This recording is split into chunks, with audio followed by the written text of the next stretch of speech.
I will translate tenses in Hindi. She writes, वह लिखती है. If that is a male, it will be वह लिखता है. She is writing, वह लिख रही है. She has written, उसने लिखा है. She has been writing, वह लिखती रही है. We use है for present tense, था for past tense for males, थी for females.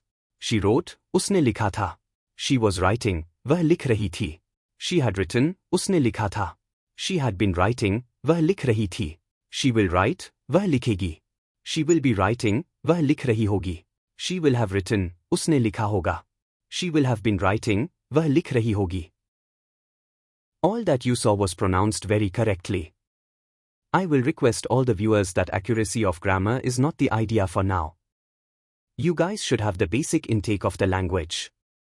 It takes lot of years to fluently speak any language. I hope you got my point. Thanks for watching.